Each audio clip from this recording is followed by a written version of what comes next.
الحمد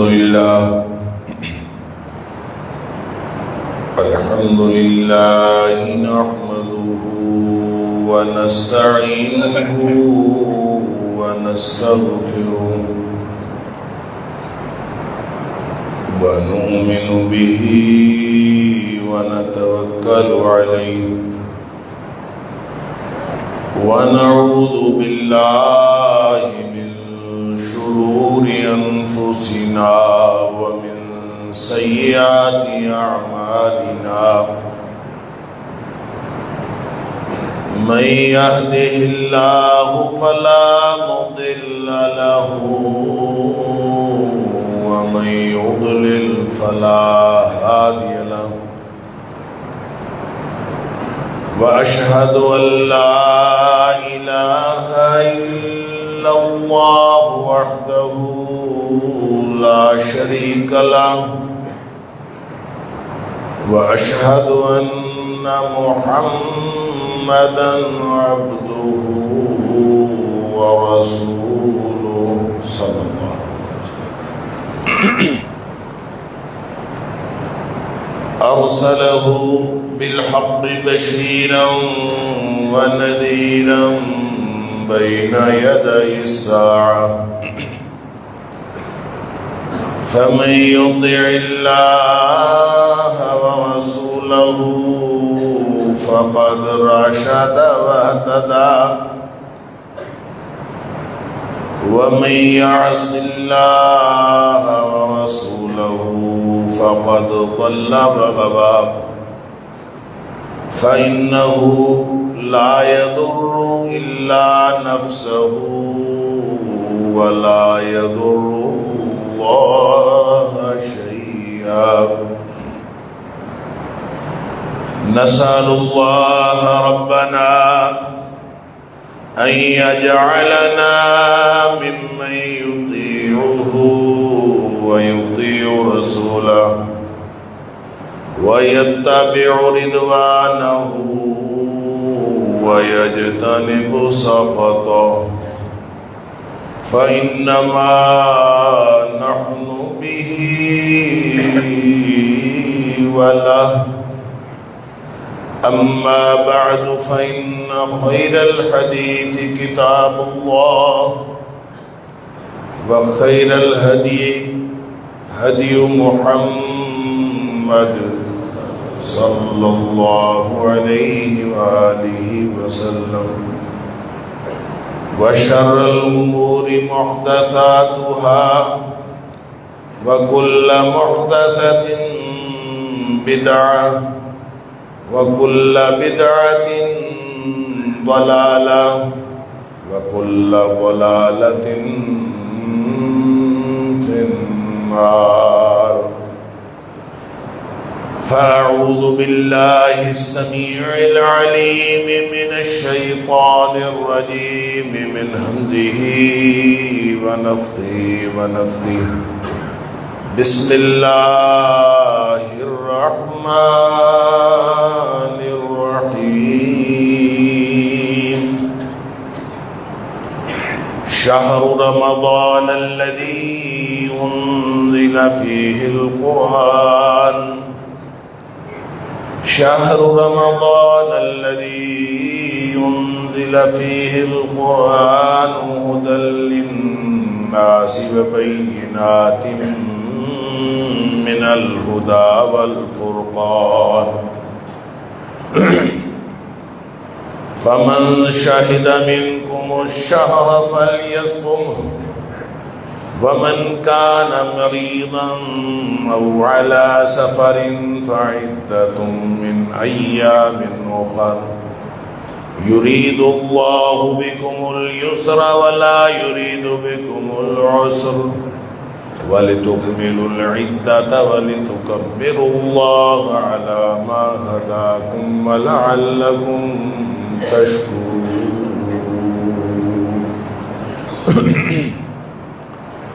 رمضان کا مہینہ وہ مہینہ ہے جس میں قرآن نازل کیا گیا. یہ قرآن تمام انسانیت کے لیے ہدایت ہے. مبینات من الہدی والفرقان، اور اس میں روشن دلائل ہیں، واضح دلیلیں ہیں ہدایت کی اور فرقان کی، حق اور باطل میں فرق کر دینے والی واضح دلیلیں۔ بس تم میں سے جو کوئی اس مہینے میں موجود ہو اس کو چاہیے کہ لازماً روزے رکھے، اور اگر کوئی مریض ہو یا پھر سفر پر ہو تو وہ دوسرے دنوں میں گنتی پوری کر لے۔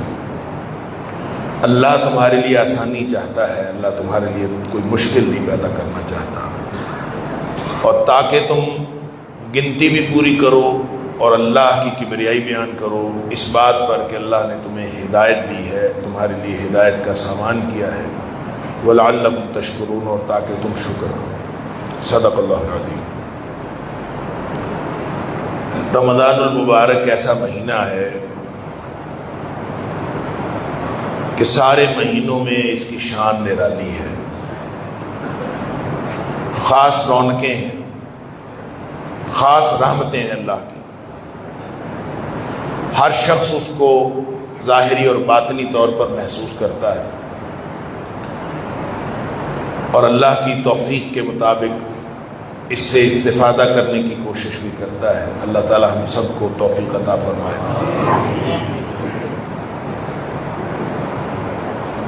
پھر علماء کرام پورا مہینہ ان موضوعات پر گفتگو بھی کرتے ہیں۔ روزہ کتنا اہم ہے، روزہ رکھنے سے کیا ملتا ہے، راتوں کو قیام کرنا کتنا اہم ہے، قیام کرنے سے کیا ملتا ہے، گزشتہ زندگی کے گناہ معاف ہو جاتے ہیں۔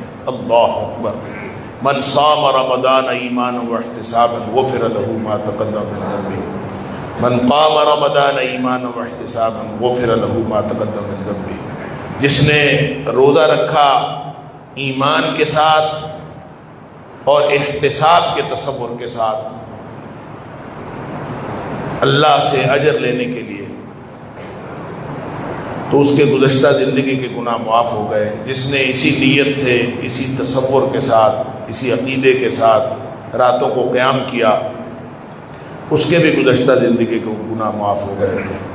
بلکہ فرمایا من قام لیلۃ القدر، جو باقی سارا مہینہ قیام نہیں بھی کر سکا، صرف لیلۃ القدر کو، جو آخری طاق راتوں میں، آخری عشرے کی طاق راتوں میں سے لیلۃ القدر کو قیام کر لیا، لیکن تڑپ اس کی وہی ہے ایمانا و احتسابا، اللہ کے سامنے جھکا ہوا ہے، اللہ کے سامنے کھڑا ہے، اور نیت یہ ہے کہ اللہ تو میرے گناہ معاف کر دے، میری نیکیاں بڑھا دے۔ اس نیت کے ساتھ، اس عقیدت کے ساتھ کھڑا ہے، فرمایا غفر له ما تقدم من ذنبه، ایک رات میں قیام کرنے سے بھی اس کے گزشتہ زندگی کے گناہ معاف ہو جاتے ہیں۔ پھر افطاری کرانے کا الگ اجر ہے، سحری کرانے کا الگ اجر ہے، قرآن پڑھنے کا الگ اجر ہے، لوگوں کو صدقہ خیرات کرنا، سخاوت کرنا، اس کا الگ اجر ہے۔ کیا کہنے اس اجر کے کہ پورا مہینہ ایک خاص قسم کا نیکیوں کا موسم بہار ہے، جس کو ہمارے پیرائے میں نیکیوں کا موسم بہار ہی کہا جاتا ہے کہ ایسی ہر طرف بہار لگی ہوئی ہے، سبحان اللہ، خاص قسم کی رونق۔ اللہ فرماتا ہے کہ رمضان کا تعارف تمہیں ہے کہ رمضان کیا مہینہ؟ رمضان کا تعارف یہ ہے کہ شہر رمضان الذی انزل فیہ القرآن، اس پورے مہینے کی برکتیں، اس کی رحمتیں، اس کے اندر جو کچھ تمہیں مل رہا ہے، اور جو بہار لگی ہے اور جو ہر سال لگتی ہے، فرمایا اس مہینے کی اصل شان یہ ہے، اور اس مہینے کا اصل تعارف یہ ہے کہ اس مہینے کے اندر اللہ کا کلام قرآن مجید نازل کیا گیا۔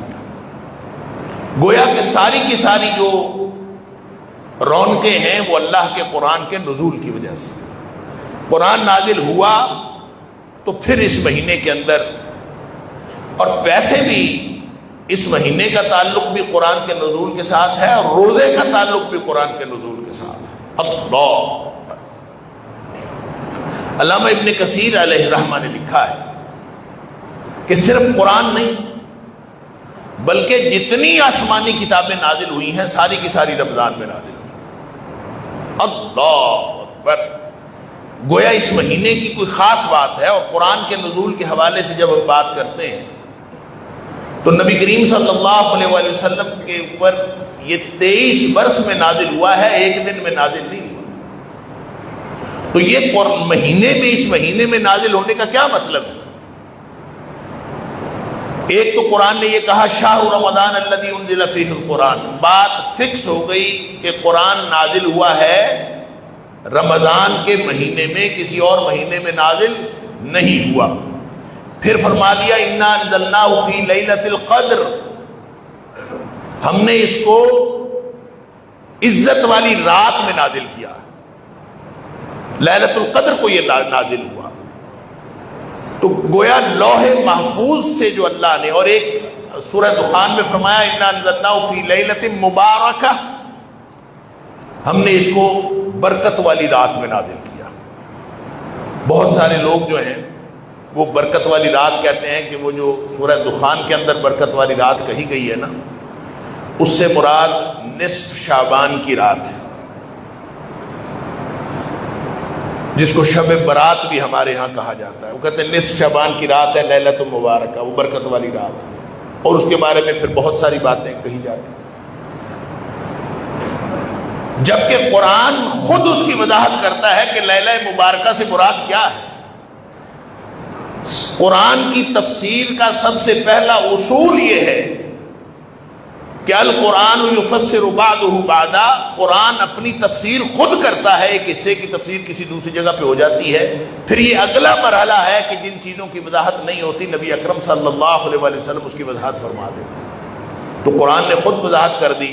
اب کوئی کہتا ہے نصف شعبان کی رات لیلہ مبارکہ ہے کہ نہیں، یہ بحث اس وقت ختم ہو جاتی ہے کہ جب قرآن کہتا ہے شہر رمضان الذی انزل فیہ القرآن، قرآن جس مہینے میں نازل ہوا ہے وہ رمضان ہے، وہ شعبان نہیں ہے، لہذا مسئلہ ہی حل ہو گیا۔ پھر اس کے بعد بحث ہی ختم ہو گئی کہ رمضان کے مہینے میں نازل ہوا، اور پھر اس کا مطلب ہے کہ لیلۃ القدر اور لیلہ مبارکہ ایک ہی رات کے دو نام ہیں، اسی کو لیلہ مبارکہ کہا گیا، اسی کو لیلۃ القدر کہا گیا، اس رات میں نازل ہوا۔ تو اس رات میں نازل ہونے کا کیا مطلب ہے، اور اس مہینے میں نازل ہونے کا کیا مطلب ہے، اور پھر 23 برس میں نازل ہونے کا کیا مطلب ہے؟ مطلب یہ ہے کہ جس رات اللہ نے اس کو نازل کیا ہے لیلۃ القدر میں، رمضان کے مہینے میں، تو اللہ تعالیٰ نے لوح محفوظ، ہی اللہ کا کلام ہے، تو لوح محفوظ سے اس کو آسمان دنیا پر لا کے رکھ دیا گیا۔ ایک جگہ ہے اس کا نام ہے بیت العزت۔ بیت العزت جو ہے یا بیت العزہ، وہ قرآن کے نزول کا مقام ہے۔ لوح محفوظ سے نازل ہوا، اور نازل ہو کے ایک ہی رات میں رمضان کے مہینے میں، تو یہ نازل ہو کے بیت العزہ کے اندر رکھ دیا گیا آسمان دنیا پر۔ پھر وہاں سے نبی اکرم صلی اللہ علیہ وآلہ وسلم کے اوپر اس کا نزول شروع ہوا۔ پھر اقرا بسم ربک الذی خلق سے بات شروع ہوئی۔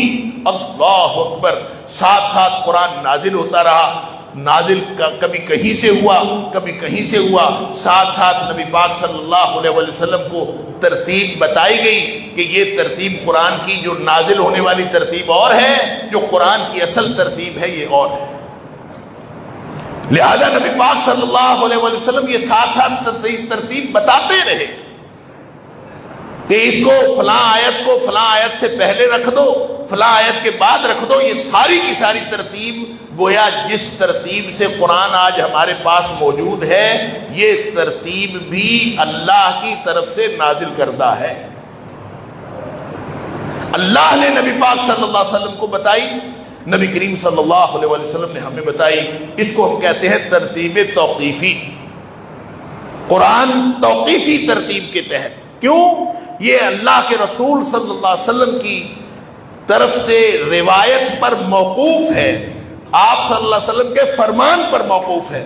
آپ نے فرمایا کہ یہ اس کی 114 صورتیں ہوں گی تو اس کی 114 صورتیں ہوئیں. آپ نے فرمایا کہ وہ جو اقرا بسم ربک الذی خلق جو ہے تو پہلی وہی، لیکن وہ آگے 30ویں پارے میں چلی گئی. یہ ساری ترتیب نبی اکرم صلی اللہ علیہ وسلم نے لگوائی. پارے اس وقت نہیں تھے، رکوع بھی نہیں تھے، آیات تھیں اور صورتیں تھیں، اور اس کی ترتیب نبی پاک صلی اللہ علیہ وسلم نے. اللہ اکبر. تو قرآن کا نزول نبی کریم صلی اللہ علیہ وسلم پر 23 برس لگے، 22 سال 5 مہینے اور 22 دن. اس کو راؤنڈ فگر کر کے ہم کہہ دیتے ہیں 23 برس میں. یہ 22 سال 5 مہینے اور 22 دن لگے نبی پاک صلی اللہ علیہ وسلم پر یہ قرآن نازل ہوتا. تو اس کا تعلق قرآن کا، اور جب یہ نازل ہوتا تھا تو ہم نے تو یہ سنا ہے نا کہ نبی پاک صلی اللہ علیہ وسلم کاتبان وحی رکھے ہوتے تھے، کاتبین وحی رکھے تھے کہ جن کی ڈیوٹی لگی ہوتی تھی کہ وہ وحی لکھ لیا کریں. لہذا نبی پاک صلی اللہ علیہ وسلم ان کو لکھوا دیتے تھے. یہ بات ٹھیک، نبی کریم صلی اللہ علیہ وسلم لکھواتے تھے. لیکن قرآن کی حفاظت کا ذریعہ کتابت نہیں ہے. قرآن نہ اللہ کی طرف سے لکھا ہوا نازل ہوا ہے. جیسے حضرت موسیٰ علیہ السلام کو تورات ملی تھی تختیوں میں لکھی ہوئی، اس طرح سے قرآن لکھا ہوا نہیں ملا. قرآن نبی پاک صلی اللہ علیہ وسلم کے سینہ مبارک پر نازل ہوا ہے. اور نبی کریم صلی اللہ علیہ وسلم پر جب وحی نازل ہوتی تھی تو نبی پاک صلی اللہ علیہ وسلم جلدی جلدی پڑھتے تھے کہ کہیں یہ مس نہ ہو جائے کوئی چیز اور میں اس کو پڑھ لوں، اور پڑھ کے یاد کرنے کی کوشش کرتے تھے. اللہ تعالیٰ نے فرمایا لا تحرک بہ لسانک لتعجل بہ. اے حبیب صلی اللہ علیہ وسلم، آپ جلدی کرنے کے لیے اپنی زبان کو جلدی جلدی حرکت نہ دیا کریں، یہ جلدی جلدی پڑھنے کی کوشش نہ کیا کریں. ان علینا جمعہ وقرآنہ. اس کو پڑھانا، اس کو محفوظ کرانا یہ ہماری ذمہ داری ہے. فَإِذَا قَرَأْنَاهُ فَاتَّبِعْ قُرْآنَهُ. جب ہم پڑھا دیں، وہی آ جائے، پوری وہی پوری ہو جائے، 1 آیت ہے، 2 آیتیں ہیں، 10 آیات ہیں، پوری سورت ہے، آپ پوری تسلی سے سنیں اور جب وہ مکمل ہو جائے اس کے بعد پڑھیں. ہم آپ کے دل پر اس کو جما دیں گے. اللہ کی طرف سے معجزانہ طور پر نبی اکرم صلی اللہ علیہ وسلم کو قرآن حفظ ہو جاتا تھا. اور جو حفظ ہو جاتا تھا تو پھر نبی پاک صلی اللہ علیہ وسلم جتنا قرآن نازل ہوا ہوتا تھا، آخر 23 سال لگے ہیں نا، تو جتنا قرآن نازل ہوا ہوتا تھا ہر سال رمضان میں نبی اکرم صلی اللہ علیہ وسلم وہ قرآن جبریل علیہ السلام کو سنایا کرتے تھے. جبریل علیہ السلام کو نبی پاک صلی اللہ علیہ وسلم قرآن سناتے تھے. اللہ یعرض علی جبریل. نبی پاک صلی اللہ علیہ وسلم جبریل پر پیش کرتے تھے، جبریل قرآن سنتے تھے نبی پاک صلی اللہ علیہ وسلم. اور ایک روایت کے اندر آتا ہے یدارسہ، دور کرتے تھے، دور کرتے تھے. دور کرنے کا مطلب ہوتا ہے ایک دوسرے کو سنائے، دوسرا پہلے کو سنائے. گویا نبی پاک صلی اللہ علیہ وسلم جبریل کو سناتے تھے، جبریل نبی پاک صلی اللہ علیہ وسلم کو سناتے. اور ہر رمضان کے اندر قرآن کا دور ہوتا تھا. یوں قرآن محفوظ رہا اور نبی کریم صلی اللہ علیہ وسلم نے جب صحابہ کرام کو قرآن سکھایا، تعلیم کیا، تو ایسے نہیں ہے کہ آپ نے ان کو بتا دیا کہ یہ سورت آئی ہے پڑھ لو. آپ نے ایسا نہیں کیا کہ آپ نے کہا کہ یہ سورت نازل ہوئی ہے، یہ لے لو بھائی تو یہ پڑھ لو. وہ تو عرب تھے، عربی جانتے تھے، ان کو معلوم تھا، عربی کے معانی اور مفاہیم سے واقف تھے. تو پھر بھی نبی پاک صلی اللہ علیہ وسلم سے حضرت عبداللہ بن مسعود رضی اللہ تعالیٰ عنہ کہتے ہیں کہ ہم 10 آیات نبی کریم صلی اللہ علیہ وسلم سے سیکھتے تھے، اور جب تک ان 10 آیات کو سیکھ کر اس پر عمل نہ کر لیتے ہم اس سے آگے نہیں بڑھتے تھے، اگلی 10 آیات نہیں سیکھتے تھے. حضرت عبداللہ بن عمر رضی اللہ تعالیٰ عنہ فرماتے ہیں کہ میں نے سورہ بقرہ 8 سال میں سیکھی. ایک سورہ بقرہ سیکھتے تھے، کیا پڑھتے تھے؟ بلکہ ایک روایت میں آتا ہے حضرت عمر فاروق رضی اللہ تعالیٰ عنہ کے بارے میں کہ وہ فرماتے ہیں مجھے سورہ بقرہ سیکھنے میں 12 سال لگے۔ وہ عمر جس کی رائے کو اللہ قرآن بنا کے نازل کرتا ہے، وہ عبداللہ بن عمر جو فقیہ صحابی ہیں، ان کو قرآن سیکھنے میں اتنا ٹائم لگتا ہے، ایک ایک سورت پہ 8 سال اور 12 سال لگتے ہیں، تو وہ کیا خیال ہے بس وہ قرآن حفظ کر کے چلے جاتے تھے؟ ہم تو 4 مہینے میں حفظ کر لیتے ہیں، زیادہ سے زیادہ سال 2 سال لگتے ہیں، یہاں مقابلے ہوتے ہیں ہم تو جناب 4 مہینے میں حفظ کرا دیتے ہیں، ہم اتنی دیر میں حفظ کرا دیتے ہیں۔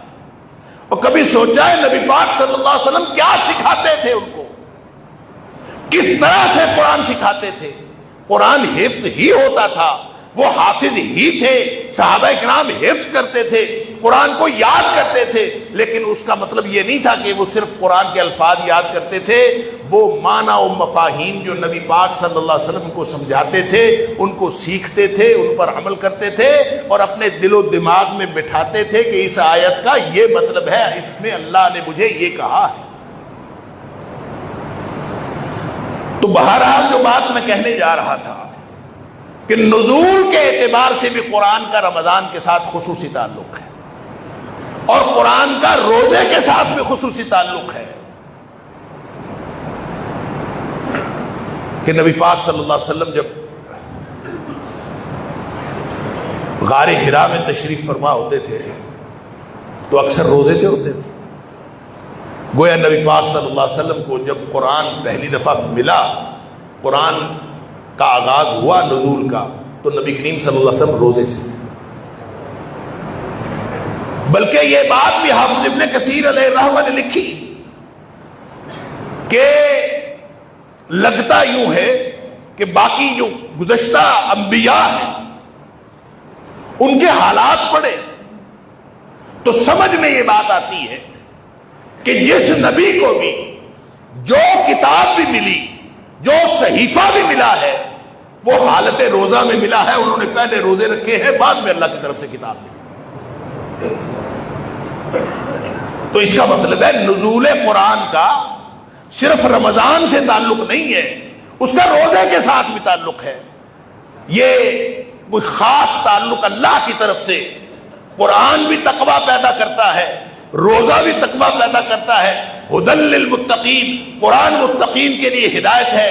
اللہ فرماتا ہے یا ایھا الذین آمنوا کتب علیکم الصیام کما کتب علی الذین من قبلکم لعلکم تتقون، روزے تمہارے اوپر فرض کیے گئے ہیں جیسے تم سے پہلے لوگوں پر روزے فرض کیے گئے تھے، لعلکم تتقون، تقوی کا سب سے بڑا ذریعہ روزہ ہے، قرآن ہے، روزہ ہے۔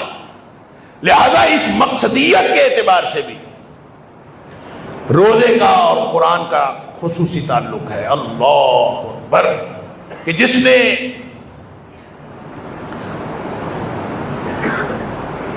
اللہ کی باتیں سننی ہو، جس نے یہ سننا ہو کہ میرا اللہ مجھ سے کیا کہتا ہے، وہ قرآن پڑھنا شروع کر دے۔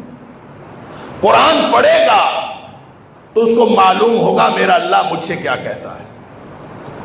اور اس کے ساتھ ہی دوسری چیز ہمیشہ یاد رکھا کریں، اللہ کیا کہتا ہے قرآن پڑھنے سے پتہ چلتا ہے، بندہ اللہ سے کیا کہتا ہے یہ نماز پڑھنے سے پتہ چلتا ہے۔ بندہ جب نماز پڑھتا ہے تو اللہ سے باتیں کرتا ہے، جب بندہ قرآن پڑھتا ہے تو اللہ بندے سے باتیں کرتا ہے۔ ہم کیسے لوگ ہیں کہ جب ہم اللہ سے بات کر رہے ہیں ہمیں اس وقت بھی نہیں پتا ہم کیا کہہ رہے اللہ کو، اور جب اللہ ہم سے بات کر رہا ہوتا ہے ہمیں اس وقت بھی نہیں پتا کہ اللہ ہم سے کیا کہہ رہا ہے۔ تو کیا گفتگو ہو رہی ہے؟ انا للہ و انا الیہ راجعون۔ روزہ جس طرح باطنی صفائی کرتا، گویا وہ باطنی تطہیر، وہ صفائی، وہ ضروری ہے۔ جب وہ صاف صفائی ہوگی تو قرآن کا محل بنے گا انسان کا دل۔ اگر صفائی نہیں ہوگی وہ روزے والی، اللہ نے انبیاء کو روزے رکھوائے، نبی پاک صلی اللہ علیہ وسلم نے روزے رکھے، 3 سال نبی پاک صلی اللہ علیہ وسلم غار حرا میں بیٹھتے رہے، کیا کرتے تھے وہاں غار حرا میں؟ آپ جاتے تھے، روزہ رکھ کے جاتے تھے، اور اکثر روزہ رکھتے تھے، اور وہاں بیٹھتے تھے، اللہ کی کائنات پر غور و فکر کرتے تھے، مظاہر فطرت پر غور و فکر کرتے تھے، وہاں بیٹھتے رہے، روزہ رکھتے رہے، پھر جا کے کہیں اللہ نے، اور مفسرین لکھتے ہیں گویا نبی کریم صلی اللہ علیہ وآلہ وسلم کی تیاری کروائی گئی کہ قرآن نازل ہونا ہے، اور جب نبی اکرم صلی اللہ علیہ وسلم کا قلب اطہر قرآن کو قبول کرنے پر تیار ہو گیا تو پھر اللہ نے قرآن نازل کیا ہے۔ تو اس کا مطلب یہ ہوا کہ جس نے قرآن کے ساتھ دوستی کرنی ہو وہ روزہ رکھے، روزہ رکھے گا تو اس کی باطنی کیفیت ایسی ہوگی کہ قرآن کے ساتھ اس کی دوستی ہو سکے۔ اور پھر ایک اور بات جس کی وجہ سے قرآن اور روزے کا اشتراک ہے،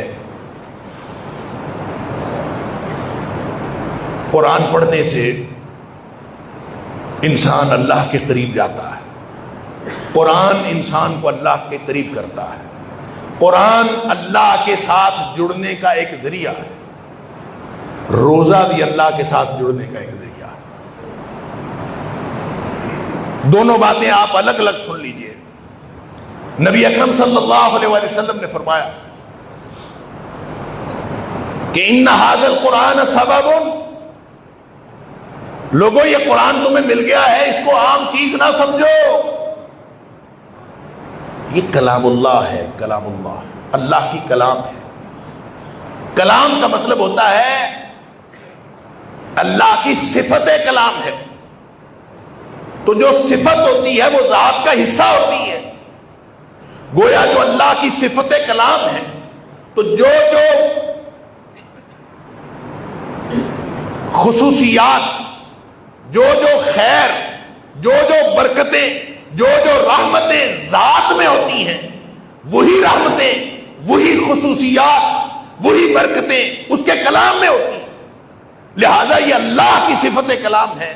اور آپ جب کہتے ہیں، جیسے نبی پاک صلی اللہ علیہ وآلہ وسلم نے منع فرمایا کہ کوئی اللہ کے علاوہ کسی اور کی قسم نہ اٹھائے، اور جو اللہ کے علاوہ کسی اور کی قسم اٹھائے فقط اشرک او کفر من حلف لغیر اللہ، جس نے اللہ کی ذات کے علاوہ کسی اور کی قسم اٹھائی وہ شرک کرتا ہے یا کفر کرتا ہے۔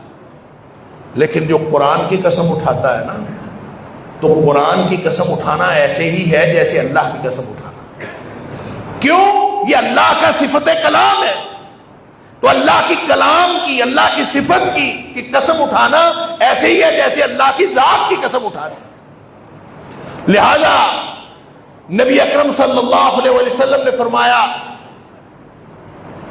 کہ ان ھذا القرآن سبب، لوگوں یہ قرآن جو ہے یہ ایک رسی ہے، طرفہ بید اللہ وطرفہ بایدیکم، ایک سرا اس کا تمہارے ہاتھ میں ہے، ایک سرا اللہ کے ہاتھ میں ہے۔ رسی ایک سرا اللہ کے ہاتھ میں، ایک سرا تمہارے ہاتھ میں۔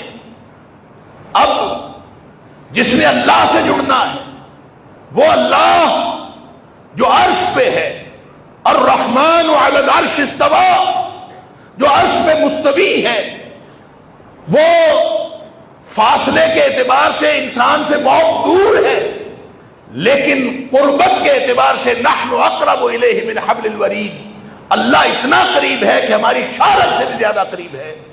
اس اللہ کے ساتھ اگر کسی نے جڑنا ہے تو جڑنے کے لیے اللہ کا کلام اللہ نے ہمیں دے دیا، فتمسکوا بہ۔ اب جس نے اللہ سے جڑنا ہے وہ قرآن سے جڑ جاؤ۔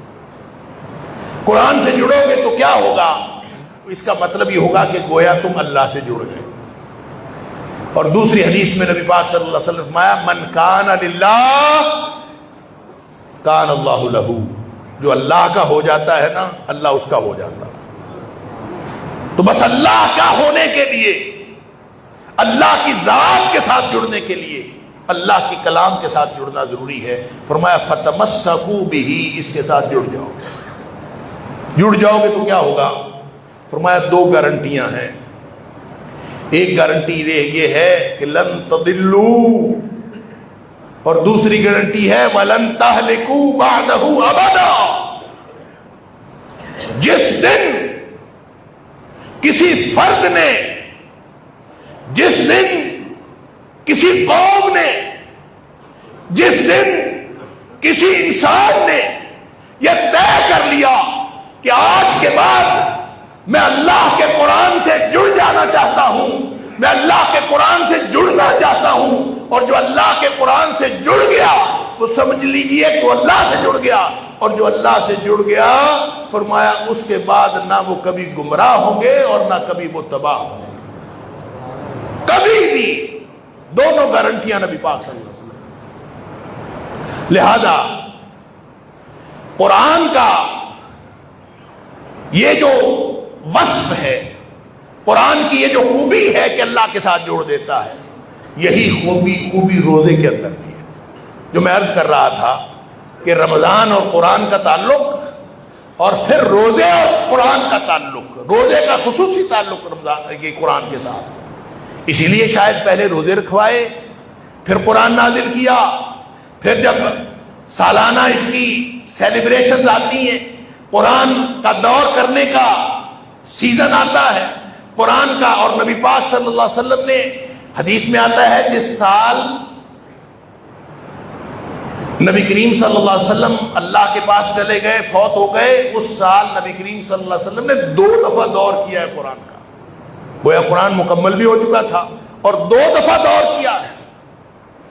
لوگ کہتے ہیں کہ یہ تراویح میں قرآن پورا پڑھنا کوئی ضروری تھوڑا ہے، آپ چھوٹی چھوٹی صورتوں کے ساتھ تراویح پڑھ لیں، آپ گھروں میں بیٹھ کے تراویح پڑھ لیں، کیا فرق پڑتا ہے اس سے؟ کہتے ہیں نا، ہاں سن لیجئے، جو بندہ اکیلا قیام اللیل کرتا ہے گھر میں، اس کی فضیلت ہے،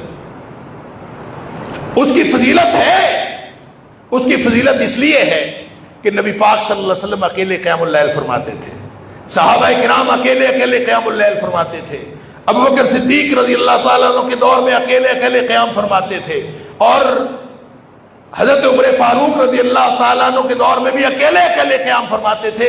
پہلی دفعہ جماعت شروع ہوئی ہے تو عمر فاروق رضی اللہ تعالیٰ عنہ کے دور میں شروع ہوئی، لیکن اس کا طریقہ نبی پاک صلی اللہ علیہ وسلم نے بتا دیا تھا۔ خود نبی پاک صلی اللہ علیہ وسلم نے 3 راتیں قیام فرمایا ہے باجماعت، 23ویں رات، 25ویں رات اور 27ویں رات آپ نے قیام کروایا، جماعت کا طریقہ بتا دیا، جس نے جماعت کے ساتھ پڑھ رہا ہو جماعت کے ساتھ پڑھ۔ لہذا لوگ فضیلت کی بات کرتے ہیں تو فضیلت اسی بات کو ہے کہ اکیلا پڑھے، کیونکہ نبی پاک صلی اللہ علیہ وسلم اکثر و بیشتر اکیلا پڑھتے تھے۔ لیکن ایک فضیلت ایسی ہے جو باجماعت پڑھنے والے کو ملتی ہے، اکیلے پڑھنے والے کو نہیں ملتی۔ وہ فضیلت پتہ ہے کیا ہے؟ کہ نبی کریم صلی اللہ علیہ وسلم جب 23ویں رات کو قیام فرمایا تو 1/3 رات قیام فرمایا، جب آپ نے 25ویں رات کو قیام فرمایا، باجماعت کروائی، تو آپ نے آدھی رات تک قیام کیا۔ یہ باجماعت جو نبی پاک صلی اللہ علیہ وسلم، تو جس رات آدھی رات تک قیام کیا نا، آپ اندازہ کریں تراویح پڑھانے والے، قیام کرانے والے امام نبی پاک صلی اللہ علیہ وسلم ہوں، اللہ کا قرآن پڑھا جا رہا ہو، مسجد نبوی ہو، تو لوگوں کو کیا سرور آتا ہوگا۔ تو صحابی کہتا ہے اللہ کے رسول صلی اللہ علیہ وسلم، میرا دل کرتا ہے کہ آپ نے ساری رات ہی ہمیں تراویح پڑھائیں، ساری رات قیام کروائیں۔ تراویح کا لفظ تو بعد میں آیا، اللہ کے رسول میرا دل کرتا ہے آپ ساری رات قیام کریں۔ نبی پاک صلی اللہ علیہ وسلم فرمایا سنو، جس نے امام کے ساتھ قیام کیا، من قام مع الامام، سن لو باجماعت کیا فائدہ ہوتا ہے، فرمایا جس نے امام کے ساتھ قیام کیا، حتی ینصرف الامام، اور اس وقت تک امام کے پیچھے قیام کرتا رہا جب تک امام اپنا مصلی نہیں چھوڑ دیتا، یہ اس کے پیچھے کھڑا رہا، فرمایا کتب لہ قیام لیلۃ، اس کو پوری رات کے قیام کا ثواب مل جاتا، ایسے ہے جیسے اس نے پوری رات قیام کیا۔ اس لیے میں اکثر کہا کرتا ہوں کہ جو 20 تراویحوں والوں کے پیچھے 8 پڑھتے ہیں نا، ان کو یہ ثواب نہیں ملتا، اور جو لوگ امام ابھی وتر پڑھا رہا ہوتا ہے اور چھوڑ کے درمیان میں سے چلے جاتے ہیں کہ ہم وتر صبح پڑھیں گے، ان کو بھی یہ ثواب نہیں ملتا، اس لیے کہ امام نے تو بھی مسلح نہیں چھوڑا، آپ مسلح چھوڑ کے جا رہے ہیں، تو اس کا مطلب ہے آپ کو وہ ثواب نہیں ملتا۔ جس نے یہ ثواب لینا ہے اس کو اس وقت تک امام کے پیچھے کھڑے رہنا ہے جب تک امام مسلح نہیں چھوڑتا۔ تو یہ جو پورا قرآن پڑھنا، پورا قرآن مکمل کرانا، یہ گویا وہ سنت ہے جو نبی اکرم صلی اللہ علیہ وسلم جبریل کے ساتھ قرآن کا دور کر کے فرمایا کرتے تھے۔ وہ جبریل کے ساتھ دور کرتے تھے، وہ نبی پاک صلی اللہ علیہ وسلم کی بات تھی۔ ہم یہاں اگر اس نیت سے کر لیں کہ نبی پاک صلی اللہ علیہ وسلم وہاں دور فرماتے تھے، ہم بھی قرآن کا دور کریں، تو انشاءاللہ اس میں بھی اجر ہے۔ اور روزہ کیا کرتا ہے؟ جیسے قرآن جوڑتا ہے انسان کو اللہ سے، میں نے عرض کر دی بات، اسی طرح روزہ بھی انسان کو اللہ سے جوڑتا ہے۔ وہ حدیث سنی ہوئی ہے آپ نے کہ نبی پاک صلی اللہ علیہ وسلم نے فرمایا، اللہ فرماتا ہے الصوم لی وانا اجزی بہ۔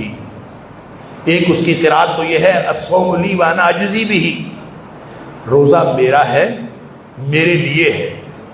حالانکہ ساری عبادات اللہ کے لیے ہیں، لیکن خالص روزے کے لیے فرمایا، صرف روزے کے لیے فرمایا کہ الصوم لی، روزہ میرا ہے، میرے لیے ہے، وانا اجزی بہ۔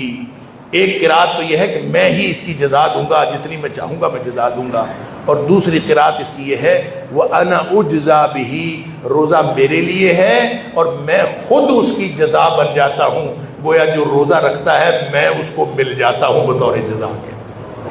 اللہ تعالیٰ مجھے اور آپ کو قرآن اور رمضان دونوں سے استفادہ کرنے کی توفیق عطا فرمائے۔ وآخر دعوانا الحمدللہ۔